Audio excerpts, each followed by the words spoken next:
Buenas tardes, nosotros somos integrantes del grupo 5 de Medicina Preventiva y Laboral. El día de hoy vamos a trabajar el tema de la neumoconiosis. El grupo está conformado por Cindy Paola Medina Reyes, Laura Daniela Gutiérrez Martínez y Ángela Consuelo Montero Forero. Bueno, primero que todo, pues vamos a ver qué es la neumoconiosis. Esta pues se da en los trabajadores por causa del carbón, por la inhalación exactamente del polvo de carbón. El depósito de polvo produce macrófagos cargados de polvo alrededor de bronquiolos. En ocasiones causan enfisemas bronquiales focales. Bueno, ahora vamos a hablar sobre la actividad de riesgo. Entonces, podemos encontrar los derivados del silicio. Entonces, en este caso, trabajos en minas, túneles, canteras, galerías, obras públicas, tallado y pulido de rocas silíceas, trabajo en canterías, trabajo en seco, de trituración, de tamizado, manipulación de minerales o rocas, odontólogos, fabricación de carbono, vidrio, porcelana, loza y otros productos cerámicos. También, digamos que de los derivados del carbón sería la minería de carbón, como los picadores, ayudantes, artilleros y todo aquel personal que se encuentre trabajando dentro de la mina. También tenemos que tienen problemas con la neumoconiosis todos los trabajadores que tienen que ver con los derivados del asbesto. Entonces están los trabajadores de remoción de asbesto o amianto, trabajos de demolición, fabricación de partes automotrices, materiales de aislamiento y operaciones de pulido y tallado. Los mecánicos, los caldereros, trabajadores de la industria del cemento, albañiles, inspectores de construcción, carpinteros, instaladores de drywall, pintores, yeseros, plomeros y techadores. Bueno, la etiología. La neumoconiosis de los trabajadores del carbón es causada por la inhalación crónica de polvo con alto contenido de carbono. Y pues también rara vez se encuentra esta enfermedad con personas que han inhalado alto contenido de grafito. Típicamente durante 20 años.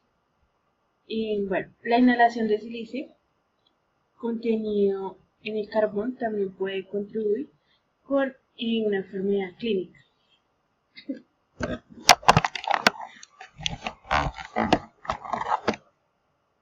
Bueno, entonces ahora vamos a hablar de la fisiopatología.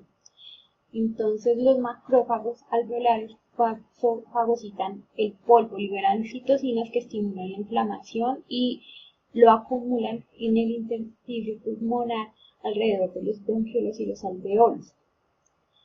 Puede haber fibrosis, pero puede limitarse a las áreas adyacentes a las moléculas de carbón. Los nódulos de carbón se forman cuando se acumula colágeno y el enfisema focal aparece cuando, digamos que las paredes del bronquíolo se debilitan y se dilatan. La distorsión de la arquitectura pulmonar, la obstrucción al flujo del aire y el deterioro funcional suelen ser leves, pero en algunos pacientes pueden ser muy destructivos. Bueno, cuando hablamos de la neumoconiosis tenemos dos formas de esta enfermedad, una que es la simple y la otra que es la complicada. Bueno, la neumoconiosis simple con máculas de carbón individuales son los pacientes con neumoconiosis de los trabajos de carbón. Simplemente desarrollan fibrosis masiva progresiva en una proporción cercana al 1 o 2% al año. Recientemente, la rápida progresión de la neumoconiosis de los trabajadores de carbón es muy masiva y progresiva y ha sido reconocida más en los mineros jóvenes. La neumoconiosis complicada con cualescencia de máculas y fibrosis masiva progresiva, pues esta es una fibrosis masiva progresiva, como su nombre lo dice, donde los nódulos se unen formando masas negras de parenquima con aspecto gomoso, y pues estas en general están en los campos pulmonares superiores y posteriores. Las masas pueden invadir y destruir los vasos y las vías aéreas o sufrir cavitación.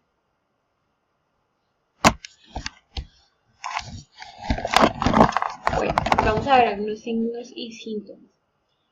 Los síntomas pulmonares más crónicos en los miembros son causados por otras afecciones, como la bronquitis industrial debido al polvo de carbono o el enfisema coincidente debido al hábito de fumar. La tos puede ser crónica y problemática, digamos que en algunos casos. La fibrosis masiva progresiva causada disnea progresiva. En ocasiones los pacientes presentan un esputo negro que aparece cuando las lesiones secundarias a la fibrosis se rompen en el interior de las vías aéreas. Bueno, ¿cómo se hace para diagnosticar la neumoconiosis? Entonces, en el primer paso vemos que los trabajadores de carbón se basan en los antecedentes de exposición y en el aspecto de una radiografía o un TAC de tórax. También se realizan como segundo paso las pruebas de la función pulmonar no diagnosticadas, pero son útiles para la caracterización de la función pulmonar en pacientes en quienes puede aparecer defectos obstructivos, restrictivos o mixtos. En el tercer paso tenemos las pruebas cutáneas anuales con tuberculina. Y como cuarto paso, aparece en las que presentan resultados positivos, puede ser necesario realizar un cultivo y citología de esputo y broncoscopia para confirmar la tuberculosis. Bueno, en los tratamientos que más se utilizan, pues son la terapia de oxígeno y rehabilitación pulmonar, y pues la restricción total de las exposiciones al asbesto o al silicio. Bueno, vamos a hablar ahora de la prevención. Pues en este caso sería el primer paso la eliminación de la exposición en la que tenemos a los trabajadores. El paso 2, la administración de vacunas, la antineumocócica.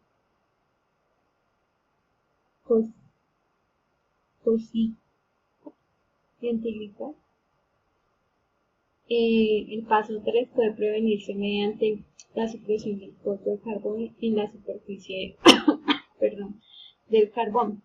El paso 4, pues ya serían como las máscaras respiratorias para proporcionar una protección. Bueno, vamos a realizar algunas recomendaciones para prevenir la neumoconiosis de origen ocupacional. Entonces, como primera parte vamos a tomarlas en la fuente.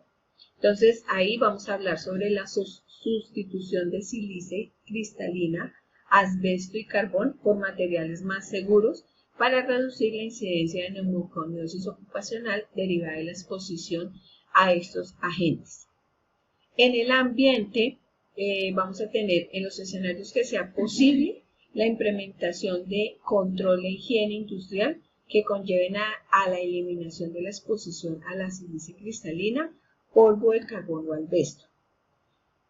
También se recomienda, cuando no sea posible la eliminación en la fuente a favor de exposición, la utilización de un sistema de ventilación, encerramiento y humidificación diseñado según las condiciones del riesgo para disminuir la exposición de los trabajadores a polvo respirable y reducir la incidencia de neumoconiosis ocupacional derivada a la exposición de la sílice cristalino, polvo de carbón o el asbesto.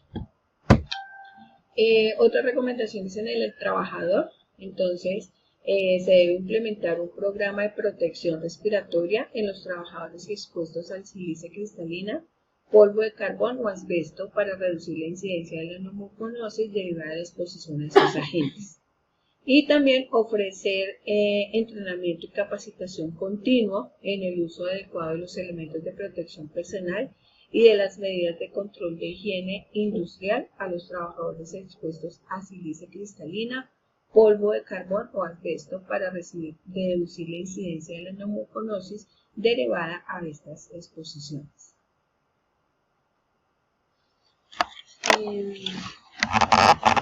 Bueno, en las conclusiones vemos que la neumoconiosis de los trabajadores de carbón pues es causada por la inhalación crónica de polvo con alto contenido de carbón. Esta rara vez es de grafito y típicamente está, digamos, da a los trabajadores que están expuestos a 20 años pues con el producto. La segunda conclusión pues es que la mayoría de los pacientes tiene neumoconiosis simple con pequeños nódulos asintomáticos visibles en los estudios de imágenes. Y la tercera conclusión es que algunos pacientes con esta neumoconiosis desarrollan fibrosis masiva progresiva con deterioro de la función pulmonar, disneas y anomalías marcadas en los estudios de imagen.